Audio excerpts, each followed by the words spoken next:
ಪಾಪ ನೀವು ಮುಖ್ಯಮಂತ್ರಿ ಆಗತ್ ನೋಡಿ, ನಮಗೇನು ಹೊಟ್ಟೆ ಕಿಚ್ಚಿಲ್ಲಪ್ಪ. ನಮ್ಮ ಜನಾಂಗದ ಮುಖಂಡ ಕಣಪ್ಪ, ನಮ್ಮ ಉಪಮುಖ್ಯಮಂತ್ರಿ, ಪೆನ್ನು ಪೇಪರ್ ನಾಯಕರು ಧಾರಾಳವಾಗಿ ಯಾರು ಬೇಡ ಅಂದರು. ಎಷ್ಟು ಜನ ಅವರೇ? ಅದೇನೋ 100 ಅಂದರು. 100 ಇದು ಪರಿಸ್ಥಿತಿ. ಪಾಪ ನಿನ್ನೆ ದಿನ ಈ ರಾಜ್ಯದ ಮುಖ್ಯಮಂತ್ರಿಗಳು ಈಗಾಗಲೇ ಸಾರ್ವಜನಿಕವಾಗಿ ಮಾಧ್ಯಮದಲ್ಲಿ ಹೇಳ್ಬಿಟ್ಟಿದ್ದಾರೆ, 5 ವರ್ಷಗಳ ಕಾಲ ನಾನು ಈ ರಾಜ್ಯದ ಮುಖ್ಯಮಂತ್ರಿ ಆಗಿರ್ತೀನಿ ಅಂತ. ಮುಖ್ಯಮಂತ್ರಿಗಳನ್ನ ತೆಗಿಬೇಕು ಅಂತ ಉಪಮುಖ್ಯಮಂತ್ರಿಗಳ ಜೊತೆ ಮತ್ತೊಂದಷ್ಟು ಬಣಗಳು ರೆಡಿ ಆಗವೇ ಇಲ್ಲ ಅಂತ ಏನಿಲ್ಲ. ಪಾಪ ಅವ್ರಿಗೆ ನೋವೇನಂದ್ರೆ ಅವ್ರ ಜೊತೆಲಿರ್ತಕ್ಕಂಥ ಪ್ರಭಾವಿ ನಾಯಕರ ನೋವು. ಸಿದ್ದರಾಮಣ್ಣ 2013ರಲ್ಲಿ ಒಬ್ಬರು ಪರಿಶಿಷ್ಟ ಜಾತಿಯ ಅಂದಿನ ರಾಜ್ಯಾಧ್ಯಕ್ಷರ ಸೋಲಿಗೆ ಪಾಪ ಬಹಳ ಒಳಗಡೆಯಿಂದ ಸಂಚು ರೂಪಿಸಿ ಅವ್ರನ್ನ ಸೋಲಿಸ್ಬಿಡ್ತಾರೆ. ಎಲ್ಲಿ ಈತ ಬಂದ್ಬಿಟ್ಟು ಮತ್ತೆ ಮುಖ್ಯಮಂತ್ರಿ ಪಟ್ಟಕ್ಕೆ ಕೇಳಿಗಿಳ್ಬಿಡ್ತಾರೋ ಅಂತ. ಅದೇ ರೀತಿ ಮತ್ತೊಬ್ಬರು ಪರಿಶಿಷ್ಟ ಜಾತಿ ಪರಿಶಿಷ್ಟ ವರ್ಗದ ದೊಡ್ಡ ನಾಯಕರನ್ನ ಡೆಲ್ಲಿ ಕಳಿಸ್ಬಿಡ್ತಾರೆ ಕೇಂದ್ರಕ್ಕೆ. ಮತ್ತು ನನಗಿನ್ನೆಲ್ಲರೂ ಕುರ್ಚಿಗೆ ಏನಾರು ಕಂಟಕ ಬಂದ್ಬಿಟ್ಟಾತು ಅಂತ. ಅದಕ್ಕೆ ಈಗ ಒಳಗಡೆ ಉಪಮುಖ್ಯಮಂತ್ರಿಗಳ ಜೊತೆ ಅವರು ಕುಂತವ್ರಂತೆ. ನನ್ನ ಮಗ DCM, ನೀನು CM. ನನ್ನ ಮಗನ DCM ಮಾಡಿಬಿಡಿ, ನೀವು CM ಆಗೋಗಿ ನೋಡುವ ಒಂದು ಪ್ರಯತ್ನ ಅಂತ ಪಾಪ ಅವರು ಏನೋ ಮಾಡ್ತಾವ್ರೆ ಒಳಗಡೆ ಕಸರತ್ತು. ಅದೆಂಥದೋ ಕ್ರಾಂತಿ ಆಯ್ತದೆ ರಾಜಕಾರಣದಲ್ಲಿ. ಡಿಸೆಂಬರ್ ತಿಂಗಳು, ನವೆಂಬರ್ ತಿಂಗಳು ಅಂತ ನಮ್ಮ ಮಾಧ್ಯಮ ಸ್ನೇಹಿತರು ಎಲ್ಲೋದ್ರೂ ಕೂಡ ರಾಜ್ಯಾದ್ಯಂತ ಕೇಳ್ತಾ ಇರ್ತಾರೆ. ಕ್ರಾಂತಿ ಮಾಡೋರು ಹೇಳ್ಬಿಟ್ಟು ಮಾಡಬೇಕಾ? ಯಾವ ಕ್ರಾಂತಿ ಆಯ್ತದೆ? ಕ್ರಾಂತಿನೂ ಆಗಲ್ಲ, ವಾಂತಿನೂ ಆಗಲ್ಲ, ಶಾಂತಿ ಆಯ್ತಾರಷ್ಟೇ ಕೊನೆಗೆ. ಯಾವ ಕ್ರಾಂತಿನೂ ಆಗಲ್ಲ, ಕೊನೆಗೆ ಶಾಂತಿ ಆಯ್ತಾರೆ. ಶಾಂತಿ ಯಾಕೆ ಆಯ್ತಾರೆ ಅನ್ಕೊಂಡಿದ್ದೀರಿ? ಅಧಿಕಾರ ಎಲ್ಲದಕ್ಕಿಂತ ದೊಡ್ಡದಲ್ವೇ ಕಾಂಗ್ರೆಸ್ನವ್ರಿಗೆ? ಅಧಿಕಾರ ಎಲ್ಲದಕ್ಕಿಂತ ದೊಡ್ಡದು ಕಾಂಗ್ರೆಸ್ನವ್ರಿಗೆ. ಅಯ್ಯೋ, ಇನ್ನು 3 ವರ್ಷ ಆದೆ, ಮತ್ತೆ ಜನ ಮುಂದಿನ ವಿಧಾನಸಭಾ ಚುನಾವಣೆಗೆ ಹೋದರೆ 50 ಸೀಟ್ ಕೂಡ ಈ ರಾಜ್ಯದಲ್ಲಿ ಕಾಂಗ್ರೆಸ್ ಬರುತ್ತೋ ಇಲ್ವೋ ಅಂತಕ್ಕಂಥದ್ದು ಅವರಿಗೆ ಪಾಪ ಒಳಗಡೆ ಅನುಮಾನ ಇದೆ. ಅಂಥದ್ರಲ್ಲಿ ಇನ್ನು 3 ವರ್ಷ ಎಲ್ಲಾದರೂ ಉಂಟಾ? ನಮ್ಮ ಮಾಧ್ಯಮ ಸ್ನೇಹಿತರು ಬೆಳಗ್ಗೆ ನಾನು ಬೀದರ್ ಜಿಲ್ಲೆಗೆ ಇಳಿತಾ ಇದ್ದಂಗೆ ಕೇಳಿದ್ರು, ಏನು ಸರ್ ಮುಂದಿನ ರಾಜಕಾರಣದ ವಿದ್ಯಮಾನಗಳು ಅಲ್ಲೋಲ ಕಲ್ಲೋಲ ಆಗೋಗುತ್ತಂತೆ, ಸರ್ಕಾರ ಬಿದ್ದೋಗ್ಬೋದಂತೆ, ಮತ್ತೆ BJP JDS ಸರ್ಕಾರ 7 ಕನ್ನಡಿಗರ ಆಶೀರ್ವಾದದಿಂದ ಈ ಸರ್ಕಾರವನ್ನು ರಚನೆ ಮಾಡ್ತೀವಿ. ಬಿಟ್ರೆ ಈ ತರ ನಮಗೆ ವಾಮ ಮಾರ್ಗದಿಂದ ಸರ್ಕಾರ ರಚನೆ ಮಾಡ್ತಕ್ಕಂಥ ಅನಿವಾರ್ಯತೆ ನಮ್ಮ ಪಕ್ಷಕ್ಕೆ ಬಂದಿಲ್ಲ. ಇನ್ನೂ 3 ವರ್ಷ ಆದೆ. ಇನ್ನು ಯಾವ್ಯಾವ ಇಲಾಖೆನಲ್ಲಿ ಯಾವ್ಯಾವ ರೀತಿ ಲೂಟಿ ಮಾಡ್ತಿರೋ ಮಾಡಿ. ಆದರೆ ಒಂದನ್ನ ಹೇಳ್ತೇನೆ, ಎಲ್ಲದಕ್ಕೂ ಅಂತ್ಯ ಅಂತ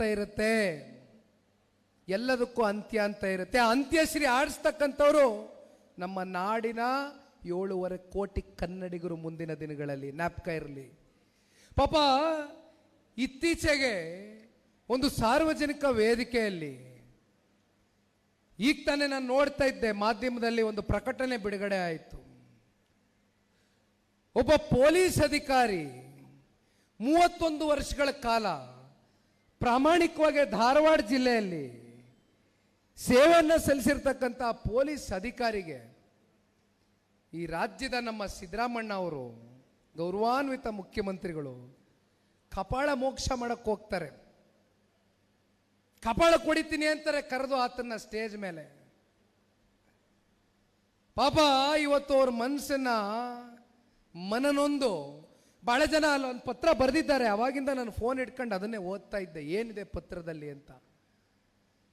ಜನ ಬಂದು ಆ ಪೊಲೀಸ್ ಅಧಿಕಾರಿಗೆ ಹೇಳ್ತಾರಂತೆ, ಸಾರ್ ಸರ್ಕಾರದಲ್ಲಿರ್ತಕ್ಕಂಥ ಅಧಿಕಾರಿಗಳು, ಪೊಲೀಸ್ ಅಧಿಕಾರಿಗಳು, ನಿಮ್ಗಳ ಪರಿಸ್ಥಿತಿನೇ ಈ ರೀತಿ ಆಗೋದ್ರೆ ನಮ್ಮನ್ನ ಕಾಪಾಡ್ತಕ್ಕಂಥ, ನಮಗೆ ರಕ್ಷಣೆ ಕೊಡ್ತಕ್ಕಂಥ ಪೊಲೀಸರ ಪರಿಸ್ಥಿತಿ ಇವತ್ತು ಕರ್ನಾಟಕ ರಾಜ್ಯದಲ್ಲಿ ಚಿಂತಾಜನಕವಾಗಿದೆ. ಏನು ಸಾರ್ ಇದೆಲ್ಲ ಅಂದಾಗ ಆ ಯಪ್ಪ ಬೇಸರದಿಂದ ಪಾಪ ಆ ಪೊಲೀಸ್ ಅಧಿಕಾರಿ 31 ವರ್ಷ ಸರ್ವಿಸ್ ಮಾಡಿರ್ತಕ್ಕಂಥ ಅಧಿಕಾರಿ ಸ್ವಯಂ ನಿವೃತ್ತಿಯನ್ನ ಘೋಷಣೆ ಮಾಡಿದ್ದಾರೆ. ಸ್ವಯಂ ನಿವೃತ್ತಿಯನ್ನ ಘೋಷಣೆ ಮಾಡಿದ್ದಾರೆ. ನಾಚಿಕೆ ಆಗಬೇಕು ಈ ಕಾಂಗ್ರೆಸ್ನ ಆಡಳಿತಕ್ಕೆ, ಮುಖ್ಯಮಂತ್ರಿಗಳಿಗೆ. ಇತ್ತೀಚೆಗೆ IPL ಟೀಮು RCB ಫೈನಲ್ ಗೆದ್ರು. RCB ಫೈನಲ್ ಗೆದ್ದ ಮೇಲೆ ಸ್ವಾಭಾವಿಕವಾಗಿ ರಾಜ್ಯದ ಜನತೆ ಎಲ್ಲೋದ್ರೂ ಕೂಡ ವಿಜಯೋತ್ಸವವನ್ನು ಆಚರಣೆ ಮಾಡಿದ್ರು. ಬೆಳಗ್ಗೆ 5 ಗಂಟೆವರೆಗೂ ಕೂಡ ಬೀದಿ ಬೀದಿನಲ್ಲಿ ಬೆಂಗಳೂರು ನಗರದಲ್ಲಿ, ನಮ್ಮ ರಾಜ್ಯದಲ್ಲಿ ಎಲ್ಲೆಡೆ RCB ಬಹಳ ವರ್ಷಗಳಿಂದ ಗೆಲ್ಲಬೇಕಾಗಿತ್ತು ಅಂತಕ್ಕಂಥದ್ದಿತ್ತು. ಇತ್ತೀಚೆಗೆ ಗೆದ್ರು, ಆಯ್ತು, ಗೆದ್ರು ಬಿಡಿ. ಮಾರನೇ ದಿನವೇ ಒಂದು ಕಡೆ ವಿಧಾನಸೌಧದ ಕಡೆ, ಇನ್ನೊಂದು ಕಡೆ KCA ಸ್ಟೇಡಿಯಮ್ಮು, 2 ಕಡೆ ಕಾರ್ಯಕ್ರಮ ಅಂತೆ, ವಿಜಯೋತ್ಸವದ ಕಾರ್ಯಕ್ರಮ. ಎಷ್ಟು ಜನ ಅಮಾಯಕ ಯುವಕ ಮುಗ್ಧರು ತನ್ನ ಪ್ರಾಣವನ್ನು ಕಳ್ಕೊಂಡ್ರವತ್ತು. ಬೆಳಗ್ಗೆ 5 ಗಂಟೆವರೆಗೂ ಏನು ಪೊಲೀಸರು ಮನುಷ್ಯರ ಏನು ಅನ್ಕೊಂಡಿದ್ದೀರಿ ಪಾಪ ಅವ್ರನ್ನ? ಬೆಳಿಗ್ಗೆ 5 ಗಂಟೆವರೆಗೂ ಆ ಕ್ರೌಡ್ನ ನಿಯಂತ್ರಣ ಮಾಡಲಿಕ್ಕೆ ಪೊಲೀಸರು ನಿದ್ದೆ ಹೋಗದಿರ ಕಷ್ಟ ಬಿದ್ದಿದ್ದಾರೆ. ನೀವು ತರಾತುರಿನಲ್ಲಿ ಬೆಳಗ್ಗೆ ಏನು RCB ಕಪ್ ಹೊಡೆದ್ರೆ ಏನು ಉಪಮುಖ್ಯಮಂತ್ರಿಗಳ ಕ್ಯಾಪ್ಟನ್ RCBಗೆ? ಮುಖ್ಯಮಂತ್ರಿಗಳೇನು ಮ್ಯಾನೇಜರ್ RCBಗೆ? ಕೋಚಾ? ಏನು ಇವರೇ ಪಾಪ ಆಡ್ಕೊಂಡು ಕಪ್ಪಾಡ್ಕೊಂಬಂದು ಗೆದ್ದುಬಿಟ್ರು. ವಿಧಾನಸೌಧದ ಮುಂದ್ಗಡೆ ವಿಜಯೋತ್ಸವ ಆಚರಣೆ ಅಂತೆ. ಓಹೋ, ಏನಪ್ಪ ಮಂತ್ರಿಗಳ ಮಕ್ಕಳು ಮೆರೆದಿದ್ದು ಕಂಡ್ರಪ್ಪ. ಸ್ಟೇಜ್ ಮೇಲೆ ಕೂತ್ಕೊಂಡು ಸೆಲ್ಫಿಗಳು, ಅಬ್ಬಾಬಾಬಾಬಾಬಾ. ಅದೇ ಪಾಪ ಅಮಾಯಕ ಯುವ ಸಮುದಾಯದ ನನ್ನ ಅಣ್ಣ ತಮ್ಮಂದ್ರು, ಅಕ್ಕ ತಂಗಿಯರು, 13 ವರ್ಷದ ಪುಟ್ಟ ಬಾಲಕಿ, 13 ವರ್ಷದ ಪುಟ್ಟ ಬಾಲಕಿ 8ನೇ ಕ್ಲಾಸ್ ಓದ್ತಾ ಇದ್ದಂಥ ಹುಡುಗಿ ತೀರ್ಕತು. 13ರಿಂದ 33 ವರ್ಷದ ಯುವ ಸಮುದಾಯದ ಅಣ್ಣ ತಮ್ಮಂದ್ರು, ಅಕ್ಕ ತಂಗಿಯರು ಅವತ್ತು ಪ್ರಾಣವನ್ನು ಕಳ್ಕೊಂಡಿರ್ತಕ್ಕಂಥ ಪರಿಸ್ಥಿತಿ ನಿರ್ಮಾಣ ಮಾಡಿದ್ರಿ. ಇಷ್ಟೆಲ್ಲ ಆಯ್ತಾ? ನಾನು ಯಾಕೆ ಇದನ್ನು ಹೇಳ್ತಾ ಇದ್ದೀನಿ ಅಂದರೆ, ಧಾರವಾಡದ ಪಾಪ ಇವತ್ತು ಈ ಪೊಲೀಸರ ಸ್ವಯಂ ನಿವೃತ್ತಿಯ ಘೋಷಣೆಯ ಕತೆ ಹಿಂದೆ ಮತ್ತೊಂದು ಕತೆ. RCB ಇಷ್ಟೆಲ್ಲ ಆದಾಗ ಒಂದೇ ಮಾತೇನು ಹೇಳಿದ್ರು ಮುಖ್ಯಮಂತ್ರಿಗಳು, ನನಗೂ KCAನಲ್ಲೂ ನಡೀತಕ್ಕಂಥ ಕಾರ್ಯಕ್ರಮದ ಬಗ್ಗೆ ನನಗೇನು ಮಾಹಿತಿ ಇಲ್ಲ, ನನಗೂ ಅದಕ್ಕೂ ಸಂಬಂಧ ಇಲ್ಲ. ಏನು KCA ಏನು ಪಕ್ಕದ ರಾಜ್ಯದಲ್ಲ ಐತಾ? KCA ಸ್ಟೇಡಿಯಂ ಪಕ್ಕದ ರಾಜ್ಯದಲ್ಲ ಇದೆಯಾ? 1.5 ಕಿಲೋಮೀಟರ್ 1 ಕಿಲೋಮೀಟರ್ ವ್ಯಾಪ್ತಿ ವಿಧಾನಸೌಧದಿಂದ KCA. ಅವ್ರ ಮೇಲೆ ಗೂಬೆ ಕೂರಿಸಿದ್ರು. ದಿನ ಏನು ಮಾಡ್ತಾರೆ, ಬೆಂಗಳೂರು ನಗರದ ಪೊಲೀಸ್ ಕಮಿಷನರ್ನ ದಯಾನಂದ್ ಅವರು, ನಮ್ಮ ತಂದೆಯವರು ಮುಖ್ಯಮಂತ್ರಿಗಳಾಗಿದ್ದಾಗ ಅವ್ರು ಇಂಟೆಲಿಜೆನ್ಸ್ ಅಲ್ಲಿ ಕೆಲಸ ಮಾಡ್ತಾ ಇದ್ರು. ನಾನು ಅವ್ರನ್ನ ಬಹಳ ಹತ್ತಿರದಿಂದ ನೋಡಿದ್ದೀನಿ. ಬಹಳ ಪ್ರಾಮಾಣಿಕ ವ್ಯಕ್ತಿ. ಅವರು ಹೋಗಿ ಹಿಂದಿನ ದಿನ ಸಿದ್ದರಾಮಣ್ಣನ ಹತ್ರ ಕೂತ್ಕೊಂಡು ಅಥವಾ ಉಪಮುಖ್ಯಮಂತ್ರಿಗಳ ಹತ್ರ ಕೂತ್ಕೊಂಡು ವರದಿ ಒಪ್ಪಿಸ್ತಾರೆ. ಸರ್, 5 ಗಂಟೆವರೆಗೂ ವಿಜಯೋತ್ಸವ ಆಚರಣೆ ಮಾಡ್ತಾರೆ ಜನ, ಪೊಲೀಸರು ಇವತ್ತು ಇವೆಲ್ಲವನ್ನ ಏನೂ ಆಗದೆ ಇರ್ತಕ್ಕಂಥ ನಿಟ್ಟಿನಲ್ಲಿ ಕಾಪಾಡ್ಕೊಳ್ಬೇಕಾಗ್ತದೆ, ಯಾವುದೇ ದುರ್ಘಟನೆ ಆಗಬಾರ್ದು ಅಂತ. ದಯವಿಟ್ಟು ಒಂದು 4-5 ದಿನ ಬಿಟ್ಟು ವಿಜಯೋತ್ಸವವನ್ನು ನೀವು ಯಾವ ರೀತಿ ಹೇಳ್ತೀರೋ ಆ ರೀತಿ ಆಚರಣೆ ಮಾಡೋಣ ಅಂತ ಹೇಳ್ತಾರೆ. ಇಲ್ಲ ನಾಳೆನೇ ಆಗಬೇಕು. ಏನು ನಮ್ಮ ಉಪಮುಖ್ಯಮಂತ್ರಿ ರೀಲ್ಸ್ ಮಿನಿಸ್ಟರ್, ರೀಲ್ಸ್ ಅಂದರೆ ಗೊತ್ತಲ್ಲ, ಇತ್ತೀಚೆಗೆ ಓಡ್ತದಲ್ಲ ಟ್ರೆಂಡು, ರೀಲ್ಸ್ ಮಿನಿಸ್ಟರ್ ಉಪಮುಖ್ಯಮಂತ್ರಿಗಳು ಕೈಯಲ್ಲಿ ಒಂದು ಫ್ಲ್ಯಾಗ್ ಹಿಡ್ಕೊಂಡು, RCB ಫ್ಲ್ಯಾಗು, ಇನೋವಾ ಗಾಡಿಯಲ್ಲಿ ಕುಂತ್ಕೊಂಡು ಒಡಿ ಒಳ್ಳೆ ವಿಡಿಯೋ ಕಟ್ ಮಾಡಿ ಎಲ್ಲ ಕಡೆ ಓಡಲಿ, ರಾಜ್ಯದಲ್ಲಿ ನಾನೇ ಕ್ಯಾಪ್ಟನ್ನು, ನಾನೇ RCB ಕಪ್ ಹೊಡ್ಕೊಂಬಂದಿದ್ದು ಅಂತ RCB ಕಪ್ನ ಕೈಯಲ್ಲಿ ಹಿಡ್ಕೊಂಡು ಮುತ್ತು ಕೊಟ್ಟಿದ್ದು. ಅಲ್ಲಿ ಈತ ಮುತ್ತು ಕೊಟ್ಕೊಂಡು ಶೋ ಕೊಟ್ಕೊಂಡು ನಿಂತಿದ್ದಾರೆ.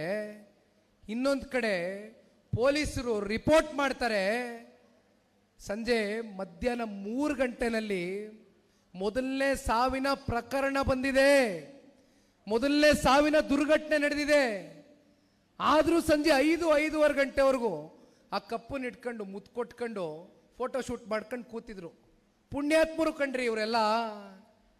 ಇಂಥವ್ರನ್ನೆಲ್ಲ ಇವತ್ತು ಈ ರಾಜ್ಯದ ಉಪಮುಖ್ಯಮಂತ್ರಿಗಳ ಸ್ಥಾನದಲ್ಲಿ, ಅಯ್ಯೋ ಆ ಭಗವಂತನೇ ಕಾಪಾಡ್ಬೇಕ್ರಿ. ಮನುಷ್ಯರ ಇವರೆಲ್ಲ ವಿಚಾರ ತಿಳಿಸಿದ ಮೇಲೂ ಕೂಡ ಮತ್ತೆ ಅವ್ರು ಫೋಟೋ ಶೂಟ್ ಮಾಡ್ಕೊಂಡು ಮುಂದುವರಿಸ್ತಾರೆ ಅಂದ್ರೆ ಎಷ್ಟರ ಮಟ್ಟಕ್ಕೆ ಈ ರಾಜ್ಯದ ಜನತೆ ಬಗ್ಗೆ ಅವ್ರು ಕಾಳಜಿ ಇಟ್ಕೊಂಡಿದ್ದಾರೆ. ಇವರು ಈ ರಾಜ್ಯ ಕಾಪಾಡ್ತಾರ? ಈ ರಾಜ್ಯ ಏನಾದರೂ ಮುಂದಿನ ದಿನಗಳಲ್ಲಿ ರಾಮರಾಜ್ಯವಾಗಿ ಪರಿವರ್ತನೆ ಆಗಬೇಕು ಅಂತಕ್ಕಂಥದ್ದಾದ್ರೆ ಪ್ರಾದೇಶಿಕ ಪಕ್ಷ ಜನತಾದಳ ಪಕ್ಷ ಅತಿ ಹೆಚ್ಚು ಶಾಸಕರನ್ನ ನಿಮ್ಮಂತ ಕಾರ್ಯಕರ್ತ ಬಂಧುಗಳ ಶ್ರಮದಿಂದ ದುಡಿಮೆಯಿಂದ ಇವತ್ತು ವಿಧಾನಸೌಧಕ್ಕೆ ಸನ್ಮಾನ್ಯ ಕುಮಾರಣ್ಣ ಅವರ ನೇತೃತ್ವದ ಸರ್ಕಾರ ಅವರಿಗೆ ಒಂದು ಶಕ್ತಿಯನ್ನು ತುಂಬಿಸ್ತಕ್ಕಂಥ ಕೆಲಸ ಮಾಡಬೇಕು ಅಂದ್ರೆ ಬೀದರ್ ಜಿಲ್ಲೆಯಿಂದ ದಯಮಾಡಿ ಎಲ್ಲ ನನ್ನ ಪಕ್ಷದ ಪ್ರಮುಖ ಮುಖಂಡರ ಕಾರ್ಯಕರ್ತರಿಗೆ ಕೈ ಜೋಡಿಸಿ ಮನವಿ ಮಾಡ್ತೇನೆ.